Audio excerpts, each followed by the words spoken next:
Meus caros amigos, boa noite.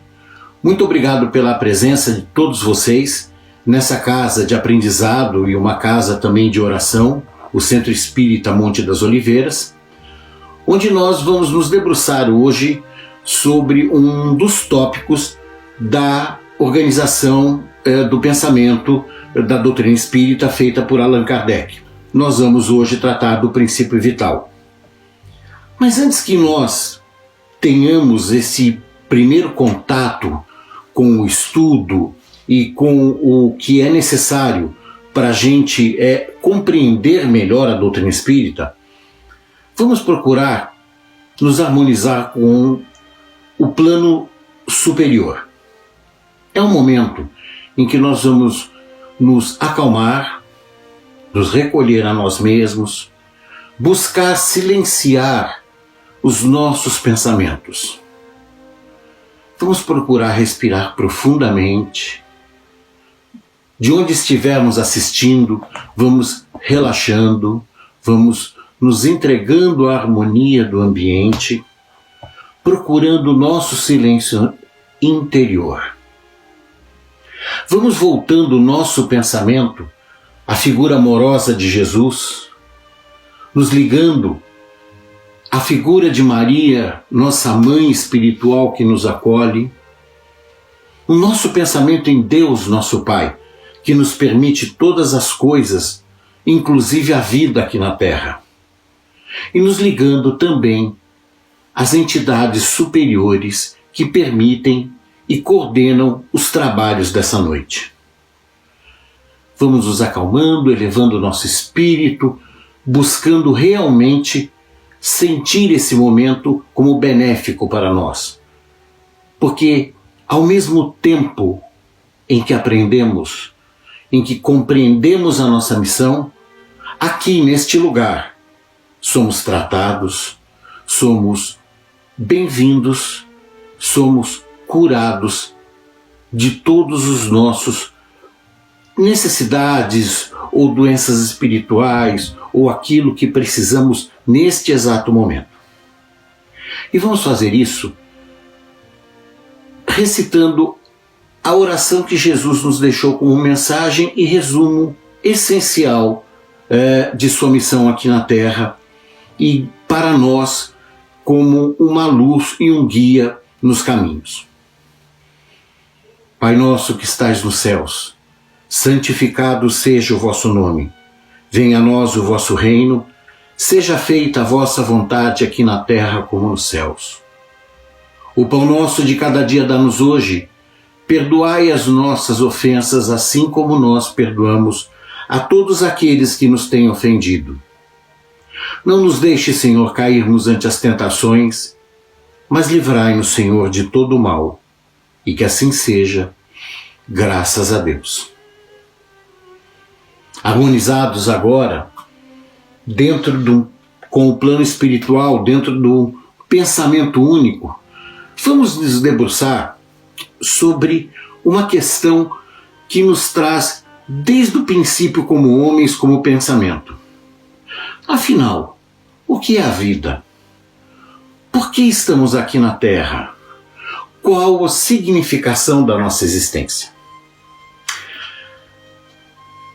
Allan Kardec, quando fez a sua codificação, no Livro dos Espíritos, ele trata deste assunto tocando no item do princípio vital, procurando explicar o que é este princípio vital e de que forma ele interage no processo criativo, no processo de criação dos seres humanos e de todas as coisas que estão aqui no nosso planeta, orgânicas e inorgânicas.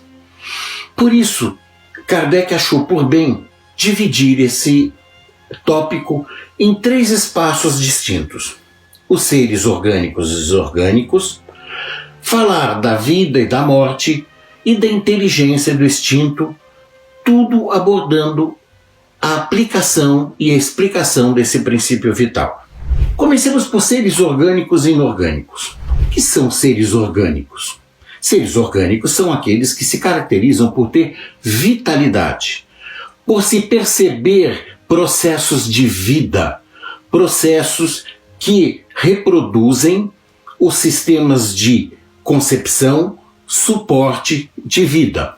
Então, os seres orgânicos, eles possuem órgãos, eles possuem sistemas vitais que sustentam essa vitalidade toda e eles interagem esses sistemas entre si. E isso existe uma troca, através disso, uma troca do fluido vital. Os seres orgânicos, eles são os animais, as plantas e nós mesmos, os seres humanos.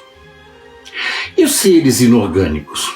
Os seres inorgânicos são aqueles que se constituem meramente de uma matéria inerte. Nele não se percebe esta atividade de vitalidade, aquilo que nós podemos perceber efetivamente como vida, como um ato de subsistência. Por exemplo, nós podemos ter a pedra, o ar, a água e os metais. Esses seres, eles não possuem estruturas assim que permitam a vida. Na verdade, eles são matéria aglutinada, formada e que em si mesmo persistem por si.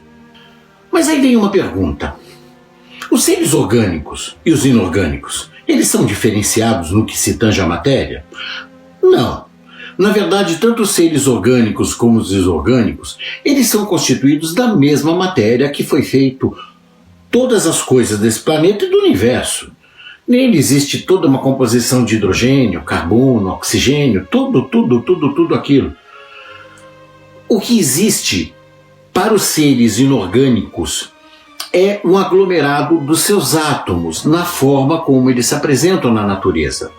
Os seres orgânicos, eles aí sim vão ter um diferencial, que seria a aplicação do princípio vital diretamente sobre essa matéria inorgânica.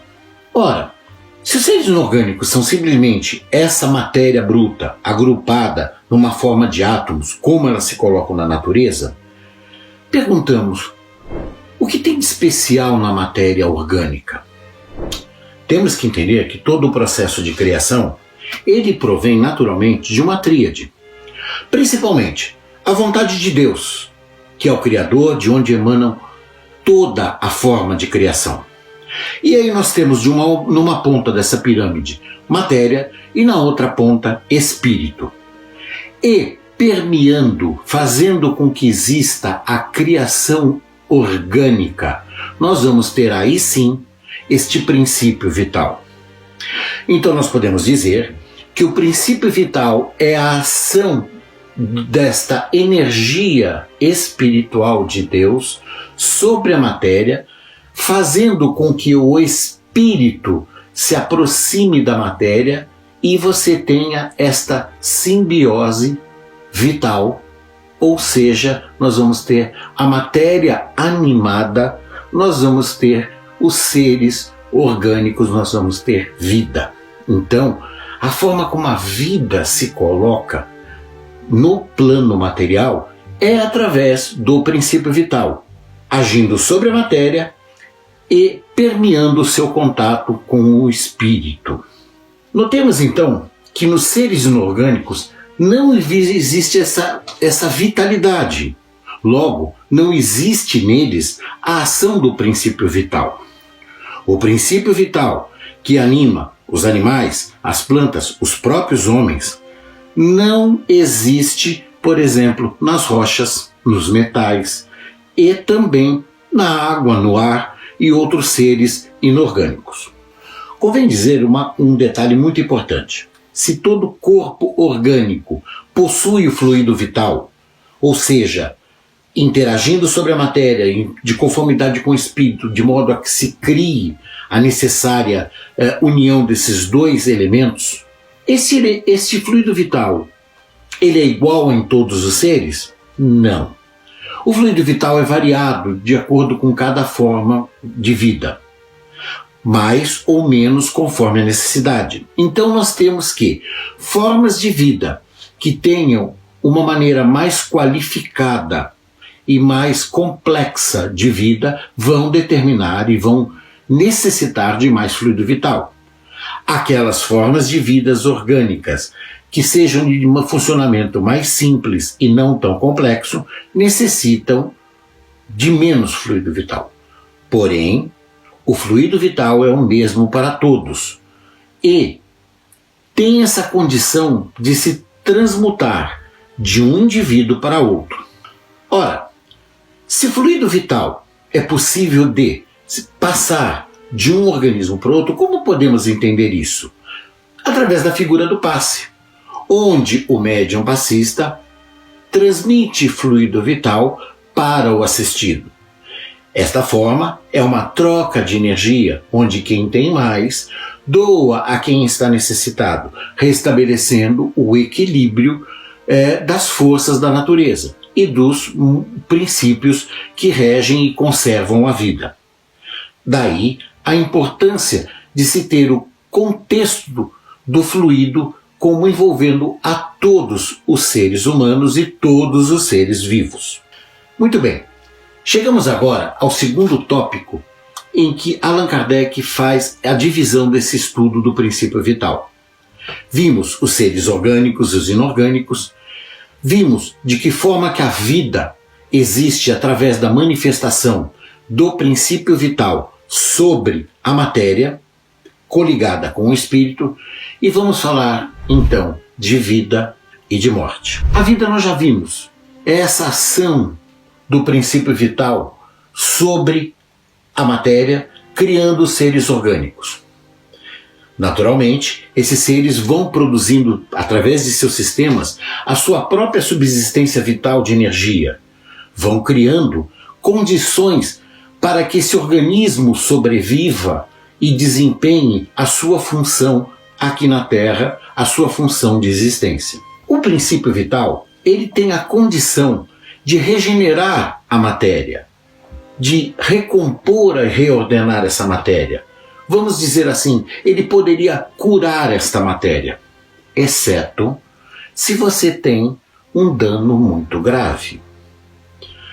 Por isso nós vemos que, não comum, uma planta que é decepada, um animal que sofre algum ferimento leve, nós mesmos, quando nos cortamos ou nos ferimos levemente, os próprios sistemas vitais nossos permitem com que o nosso organismo se recomponha e continuemos com saúde, com vida integrais. Porém, se porventura nós sofremos algum dano mais forte em nossa estrutura orgânica, algo que seja de tal sorte grave que não permita uma recomposição dos nossos sistemas biológicos e biofísicos de vida, sobrevém a morte.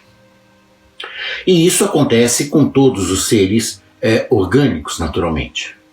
Podemos entender que essa morte é um esgotamento da vitalidade do organismo, por esse dano grave que não permite o seu funcionamento correto e sem recuperação disso. Quando isto acontece, o fluido vital ele se esvai para a natureza. Como assim? O fluido volta à sua origem principal, que é o todo. E a matéria inerte, ela entra num processo de degradação, porém, esta degradação, ela permite a origem de outras vidas e outros elementos, orgânicos e inorgânicos. Sabemos que, pela decomposição dos nossos corpos, dos corpos das plantas e dos animais, outras formas de vida podem subsistir. E assim, crescem de forma diversa da nossa, mas também de forma orgânica, aproveitando-se da nossa matéria, que não mais é animada pelo espírito vital, pelo princípio vital que nós temos. Ok?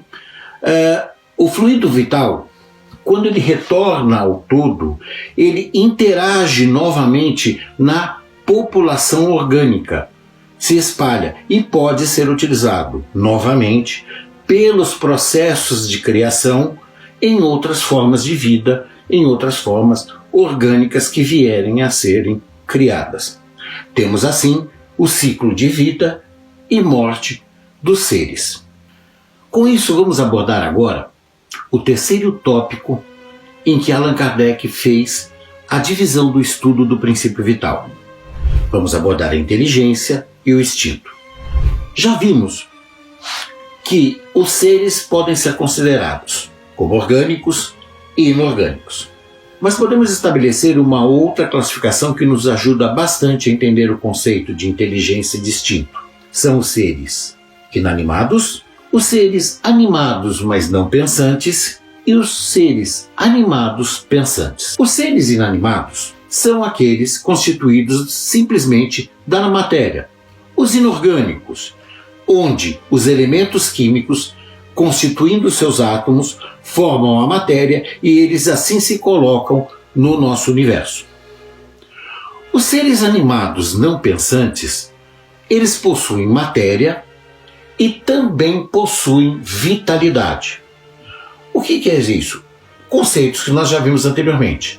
A matéria possui a condição da vitalidade de vida e assim se manifestam. Nós temos os animais e as plantas, por esse exemplo. E por fim, classificamos nos seres animados pensantes, onde o exemplo que nós temos são os seres humanos. Eles possuem matéria, possuem vitalidade e também possuem inteligência. Isto quer dizer o seguinte: desenvolvem, a partir das suas atividades bioquímicas, também a cognição de que são elementos próprios, consciência, e por si mesmos sabem e se reconhecem como seres vivos e únicos. O instinto e a inteligência, eles estão interligados. Os atos de instinto, porém, independem dos atos de inteligência. O instinto, nós podemos dizer que ele é uma forma rudimentar de conhecimento. E a inteligência é uma forma mais sofisticada e complexa do pensamento. O instinto ele varia na sua manifestação e está ligado às necessidades materiais dos seres. Então vejamos, o instinto de defesa, o instinto de busca de alimentação, o instinto de preservação da vida, eles não necessitam de mecanismos pensantes ou racionais. Brotam naturalmente nos seres, sejam eles animais ou homens, para que possam preservar e manter as suas necessidades e principalmente a sua vida. A inteligência, ela permite o livre-arbítrio e a escolha humana. Ela permite o raciocínio. Isso faz com que o homem, se tendo não apenas os instintos, mas também a inteligência, possa não agir apenas impulsivamente, mas também ter escolhas e determinar os caminhos que vai seguir ou as coisas que vai fazer. Esta consciência de si mesmo permite com que o homem tenha a apreensão do que é certo e do que é errado. Ao passo que os animais, agindo por instinto, não têm esta valoração e este conceito e este juízo do que é certo e do que é errado. O instinto nunca falha. Assim podemos entender como o instinto ele age de forma de mecanismos de uma força interior dos animais e dos seres humanos para a sua própria preservação. Já a inteligência, ela pode ser corrompida e deturpada. Ela pode ser corrompida por uma má educação, por uma postura moral indevida, por aprendizados intelectuais que não a construam corretamente. Isto faz com que uma vida baseada exclusivamente em inteligência possa ainda assim ter falibilidade. No nível de manutenção da vida instintiva, aí o próprio organismo se encarrega por autodefesa e por autodeterminação de fazer a sua manutenção e a sua preservação. Eu gostaria de agradecer a todos pelo tempo que aqui convivemos e pelo aprendizado que foi possível nesta noite. Da mesma forma, Estendo o convite para que na semana que vem tenhamos por esse mesmo canal a nova oportunidade de aprendizado e de estudo da doutrina de Jesus à luz de Kardec. Peço a todos que nos acompanhem na prece de encerramento e desde já, muito obrigado. Pai nosso que estás no céu, santificado seja o vosso nome. Venha a nós o vosso reino, seja feita a vossa vontade, na terra, assim como é feita nos céus. O pão nosso de cada dia, dá-nos hoje. Perdoai as nossas ofensas, assim como nós perdoamos àqueles que nos têm ofendido. Não nos deixei cairmos ante as tentações, mas livrai-nos, Senhor, de todo o mal. Que assim seja, graças a Deus. Boa noite.